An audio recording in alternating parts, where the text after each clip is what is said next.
Hello everybody, this is John Mark Johnson Jr. again, host of Reformed GGA, and I'm here with the next video on our series on double action, single action autoloaders. This particular video is going to take a look at holsters and holstering your double action, single action autoloader. In particular, we're going to look at the basic requirements that a holster should meet, especially as far as safety concerns are concerned. We're going to look at some different places in the body, on the body, that you can put the holster. And then we're also going to look at some techniques that are specific to double action, single action autoloaders. So without any further ado, let's go ahead and get into it. Our first topic is what makes for a good holster. Ideally, a holster is going to satisfy three basic criteria. And to help me illustrate this, I have a holster that meets those basic criteria. In fact, this was the very first holster that I ever bought for myself. It is called a Kydex holster. It's basically a rather solid plastic that the gun fits into. And the gun that fits into it is this CZ75 Compact. And as is always a good habit, we're going to check and make sure that's clear. You can see there's nothing in the magwell. I can feel that there's nothing in the magwell. Go ahead and lock it open. I can see that there's nothing in the chamber. I can feel that there's nothing in the chamber. Gently let the slide go forward. This is, in fact, a safe gun to handle. Alright, so with that out of the way, let's get back to talking about the holster. This, like I said, is a solid holster. And when the gun is in the holster, there are some very important attributes that the overall system provides. First of all, it provides a full firing grip. While the gun is in the holster, I can get my hand around it just as if I was going to fire the weapon. Now, obviously my trigger finger is not going to have access to the trigger, and that brings me to the second issue. First, full firing grip. Second, while it's in the holster, I should not be able to gain access to the trigger. So push in there, press around, try to get my finger into the trigger guard. I shouldn't be able to get in there, and on this one I cannot. Last requirement for a safe holster is that it has to be drop proof. Okay, when you're going through the normal course of your day, you're going to find that you're going to wind up putting your gun in a variety of different positions, and you might not actually be upside down with your gun, but you're going to go through contortions, we'll say, that you might not think that you will. And frankly, there are situations where your gun will be less firmly attached to your body, we'll say, as in the case of using the restroom. Most people, have to undo their pants to a certain extent, and a lot of times they're worn on the pants and it becomes loose, and they can flap around, and if you're not careful and you pick the wrong kind of holster, it can fall out while you're in the bathroom, and that's not really a good thing. So the solution to that is get some kind of a holster that is drop proof. Your gun cannot drop out of it. Alright, so to recap, three basic requirements for a safe holster. I'm not saying that these are the only holsters that are out there, but three basic requirements for a safe holster. 1, full firing grip. When you go to secure your weapon, when you go to take possession of it, to go to hold it, you should be in full control of the weapon. So if you cannot get a full grip on it, you are very likely to fumble it. And the more likely you are to fumble it, the less safe it is. So this holster does not have anything on the back end or anything on the other side to get in the way of me being in control of it. Requirement number 2, you cannot access the trigger when the gun is in the holster. So I can try to put my finger all around inside this thing to try to gain access to the trigger, and it prevents me from doing so. Last requirement, but not least, it is drop proof. Now, this holster I do not tend to use anymore, and the main reason for that is that this is meant to be an external holster. And external holsters are not very good for concealed carry. External, concealed, kind of defeat the purpose. And so I do not rely on this very much anymore. And getting all of those requirements that I just talked about in a concealed holster can be somewhat difficult. It is doable, but you usually wind up paying for it. But these are things to look for, especially when you're starting out. Now, let's go ahead and talk about places on the body on which the gun can be worn. There is a variety of different places that they have started making holsters for in some carry system or another that will allow you to pretty much find something that is going to work for you. The most common places, as you can see with the gun that I have right now, my Bersa TPR 9C, actually I'll just leave that in there for the time being, but most common place is on your dominant side hip. So I'm right-handed, it's going to be on my right hip. Now this in some states would count as open carry because you can still see the gun itself.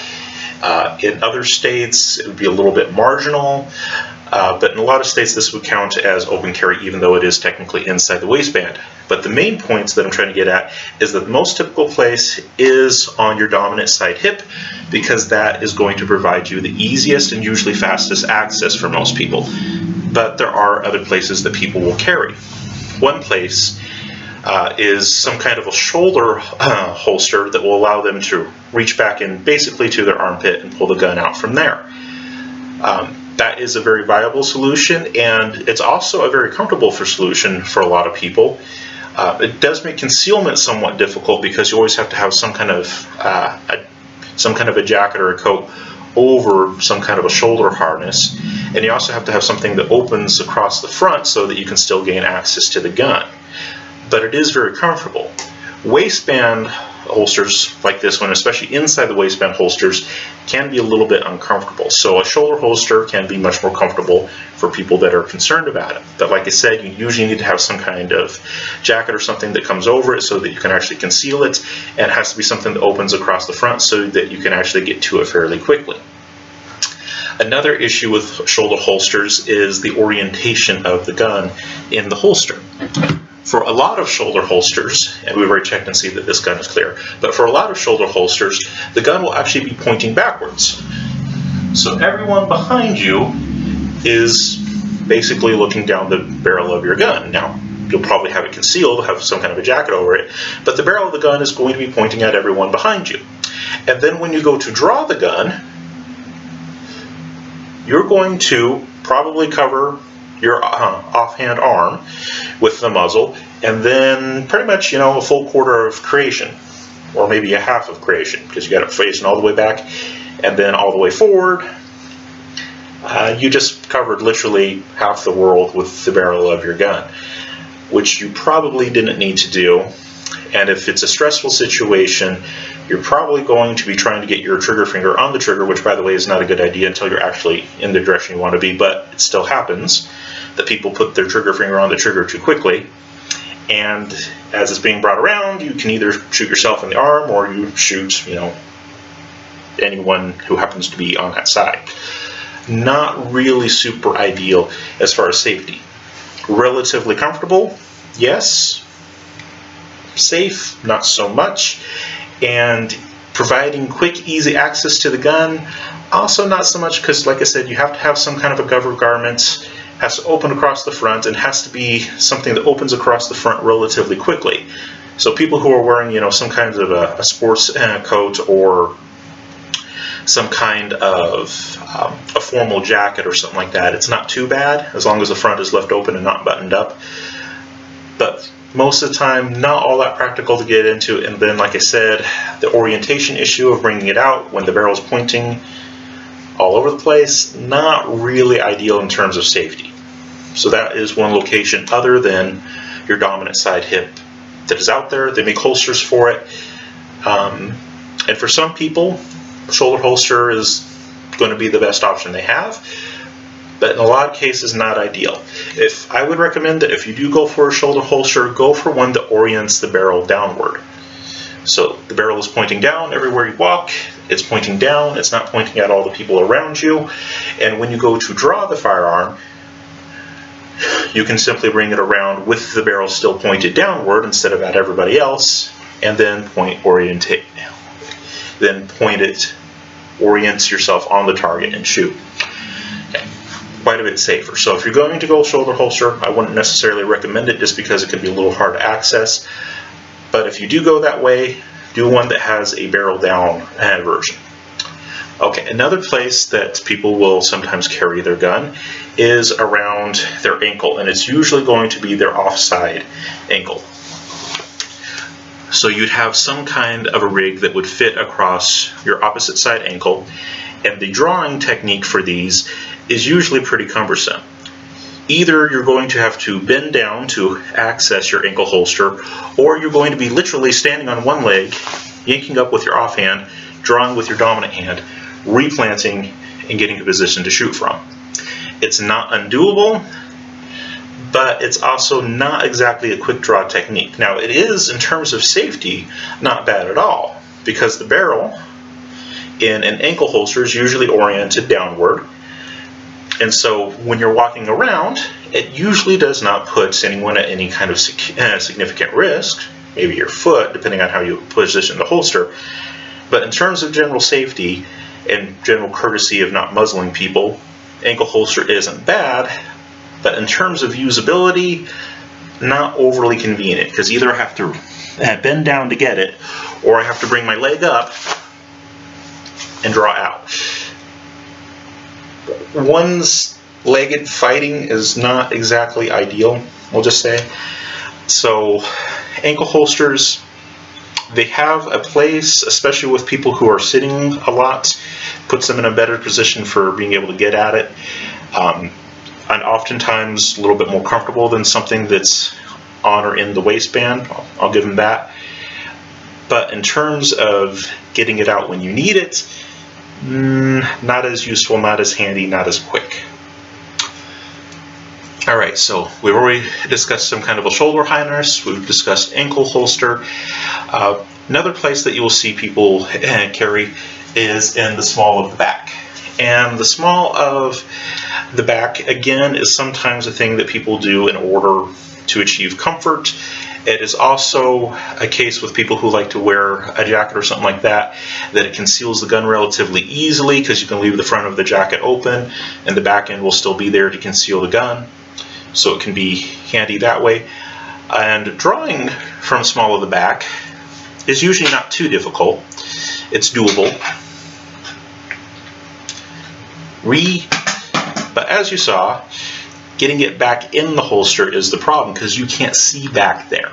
The issue is that you cannot see the holster that is back there, and so reholstering the weapon after you need it can be a very difficult and very dangerous thing. If you cannot see the holster while you're holstering, that's a real good chance that something's going to go wrong. So putting the holster in a place where you can't see it, not overly ideal. Another position that people will carry in is on the front side of the waistband, and usually tucked into the pants. And again, it's usually done as some kind of a convenience issue. And if you have a relatively small gun, it's not too bad.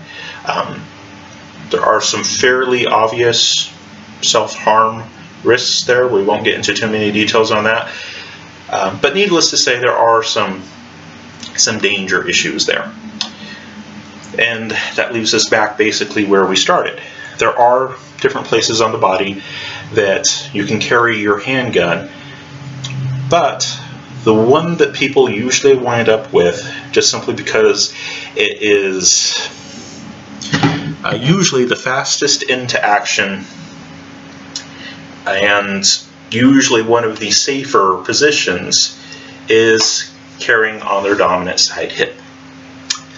Alright, and that brings me to the firearm that I have in this holster right now. This is my Bersa TPR-9C that you guys have already seen in the series. By the way, when I go on my next business trip, I'm going to be bringing a different handgun with me, and so the Bersa TPR-9C might not be in all of the future videos. You'll get a chance to look at some of the other double action, single action guns that I have, including the CZ75 Compact that you got to see. But like I said, when it comes right down to it, the position that winds up being best for most people is dominant side hip. The barrel is pointed in a safe direction. When you go to draw the gun, you can keep it away from other people. I don't have to reposition myself in some awkward way, like standing on one leg or bending down. And it's in a place where I can actually still see the holster, which makes reholstering it all that much safer. For most people, in most situations, dominant side hip, either outside of the waistband or inside of the waistband, winds up being the best balance of all the different concerns that you have while holstering. And to that, let's go ahead and talk about some specific holstering techniques that apply to double action, single action guns. So I'll go ahead and draw my gun here, and you can see I can get a full grip on it. Okay, like I said, that's one of the requirements. And also, when this one particular holster is in its configuration here, it's tight enough up against my body that I cannot access the trigger. Okay. The only problem that I have with this particular holster is that this one is not drop safe. It's just a cloth holster, and like I said, with appropriate tension on my body, it can keep it so that you can't gain access to the trigger, but I can't get it tight enough to my body and still be comfortable that it doesn't have any risk of falling out. It's still in there fairly loose. And that is one risk with this particular holster, and the reason why I would not in general recommend these for everybody. This is cheap and effective, but not overly safe. Like I said, for a safe holster, 3 requirements: full grip, keeps your finger out of the trigger guard. You cannot gain access to the trigger when your gun is in the holster, and very importantly, not fall out. It has to be drop proof for it to be a safe holster. This one basically meets 2 out of those 3 requirements. Okay, so this is not one that I would recommend, but I'm just using it for demonstration purposes, okay, especially for a first-time user. More experienced people, and depending on the gun that you're using it with, you might be able to do otherwise, but still it's not going to be recommended by most people who talk about the safety of holsters and those kinds of things. Most people who deal with this on a regular basis would not like this kind of a holster, and I understand why. Now, this gun is a little bit unique in that I can actually access the safety while it's holstered, and so if I'm going to manipulate the gun, or perhaps go to the restroom, let down my pants and those kinds of things, I can put the gun on safe, and so even though the holster isn't drop proof, I can still prevent mishaps relatively well. But that is unique to this gun. Not all guns have a safety that you can access when the gun is holstered. That's unique to the Versa TPR-9C and a few other models that are out there, but it's certainly not consistent across the board. So again, this holster I'm using just for demonstration purposes. I'm not saying that this is a recommended holster, and I'm certainly not saying that this is a good holster for people who are new to firearms. As I said, a holster like this one that I got for my CZ75 Compact is a much safer holster, and this is something that I would recommend for beginners. Full firing grip. I cannot gain access to the trigger while the gun is in the holster, and it is drop safe. But back to our demonstration of holstering a double action, single action autoloader. So I'll draw, and we'll go ahead and check and make sure that it is empty. Nothing in the mag well. Go ahead and open it up. I can see there's nothing in there. I can feel that there's nothing in there, so this is in fact a safe gun. Slowly drop the slide on it, nice and gentle. Go ahead and decock it. Alright, when it comes time to holster your weapon, that's usually one of the most dangerous times for weapon handling, especially for handguns.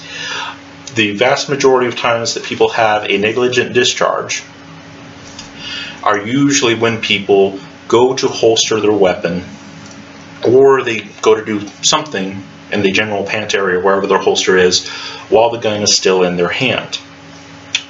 Alright, so some basic requirements to keep yourself from having the trouble that a lot of other people do. First rule, and this is a basic rule of gun safety, keep your trigger finger off of the trigger and outside of the trigger guard. Rest it up on the frame. It's a good place for it. Hey, that alone solves a lot of problems. Rule number 2, if you're not actually holstering the weapon and you go to do something down around the general pant area or wherever you have the holster, if you're not actually holstering the gun, find some other place to set it. There actually was a case, not too long ago in fact, in which a man was at a range shooting his weapon, practicing with it, and his pants started to slip a little bit, and so with his gun still in his hand, and unfortunately he had his trigger finger in the wrong spot, he went to hike up his pants and wound up shooting himself in the leg. Not exactly ideal. If you are not actually moving the gun back down towards you in order to holster it, you don't need to. Okay? Set the gun down, something else. If you're not actually going to holster it, you don't need the gun in your hand for that. Okay, at a lot of gun ranges, and certainly the ones that I would recommend for indoor ranges, they'll usually have a table right in front of you that you're shooting at. Set the gun on the table, hike up your pants if you need to, go back to shooting. Don't keep it in your hand if it doesn't need to be in your hand. Okay, basic safety things, but not everybody thinks of these kinds of things, unfortunately. Alright, so never move it back towards you unless you actually need to. Holstering would basically be the only major case where you would need to.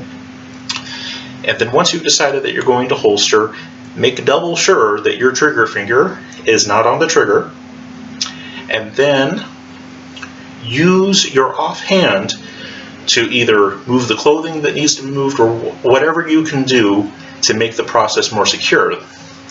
So I'm going to go ahead and actually take a hold of my holster so that I have a better, more firm, more secure hold on what's going on. One-handed reholstering is typically not as safe. It's just the way that it goes. And then, as you're going to go holster, it's usually a good idea to bend away a little bit so that the gun barrel is pointing out instead of in towards you. So, I'm going to grab it, point out a little bit, and since this is a double action, single action gun, I'm going to put my thumb right on the hammer. Now, if my thumb is on the hammer pushing down, the hammer can't come back, and if the hammer can't come back, it's not going to be able to be pulled forward again to release and thus fire around. So if I'm pushing forward with my thumb, and we've already checked and see that this gun is clear, pushing forward with my thumb, I can't pull the trigger if I'm exerting force with my thumb. That is going to help give me some added safety. So again, two-handed grip.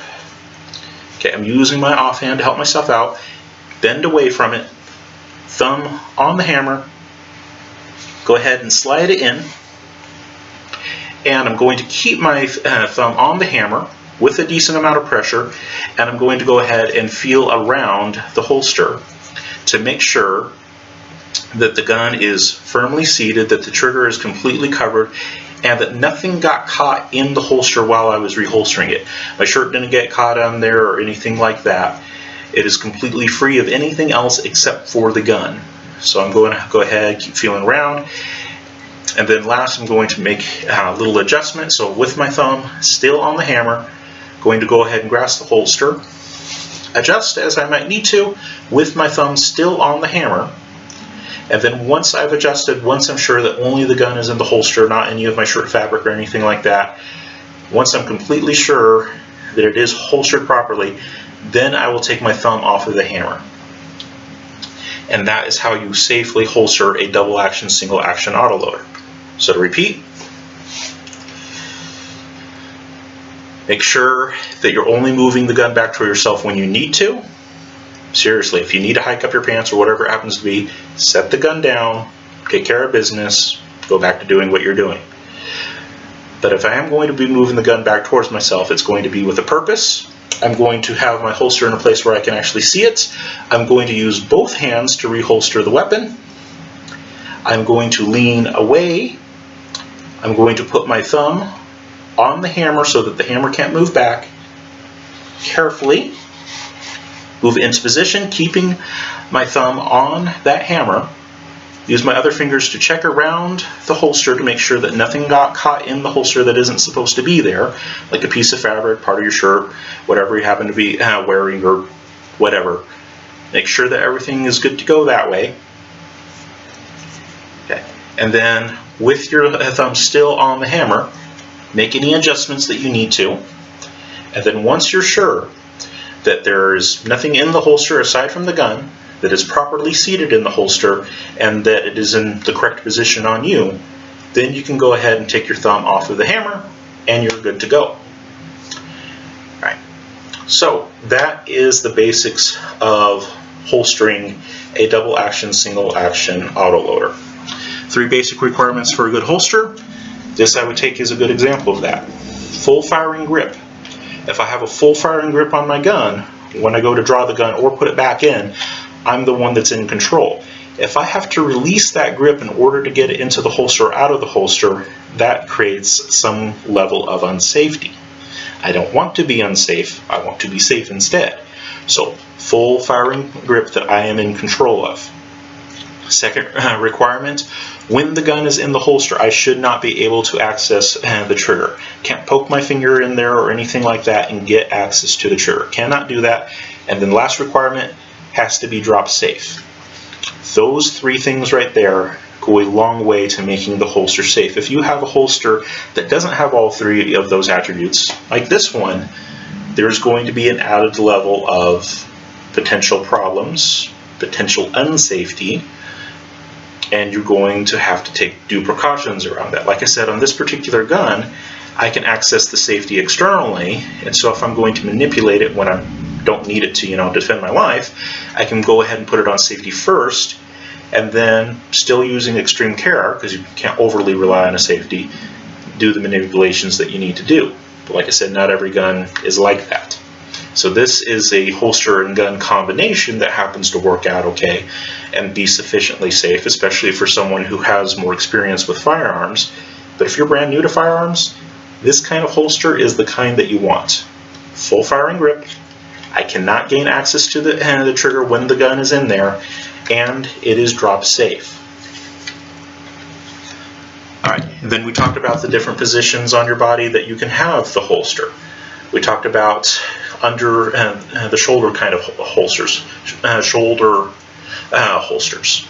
And a lot of times the barrel points backwards in those, and you wind up covering, basically anyone who's behind you, and when you go to draw the weapon, you usually wind up covering half the planet and often your arm. Not ideal for safety. They can be very comfortable, but not ideal from a safety position. We also talked about the ankle holster, which does tend to be very safe because the barrel is pretty much always pointed down. Might be pointed at your foot, depending on how you wear it, which isn't so great, but at least you're not pointing it at anybody else. But typically not the easiest to get a hold of. Either you need to bend down and get it, or you're doing the one-legged jig while you're in the middle of a fight for your life, which is not overly ideal. We also talked about putting it in the small of your back. That can be relatively easy to conceal, especially with a jacket or something like that, and not too bad to access. Just reach behind you and grab it. Big downside to that, though, is that you cannot see the holster, so if you go to reholster back there, it can cause some real significant problems. So what winds up working for most people is something on their dominant side hip, either outside the waistband or inside the waistband, but on their dominant side hip winds up working out the best because the barrel is in fact pointed in a relatively safe direction. Might include your leg, but at least it's not being pointed at other people. It's in a fairly easy spot to access, so it's there when you need it. And one of the biggest advantages of having it there is that you can actually see it and you can look at it while you're holstering. And then when it comes time to holster, do it two-handed. Use your offhand to secure the holster or to lift up your shirt if you happen to be wearing it under your shirt, whatever the case happens to be. But use your offhand, make sure you're actually looking at it, put your thumb on the hammer. Usually want to bend away from it. Keep your thumb on the hammer.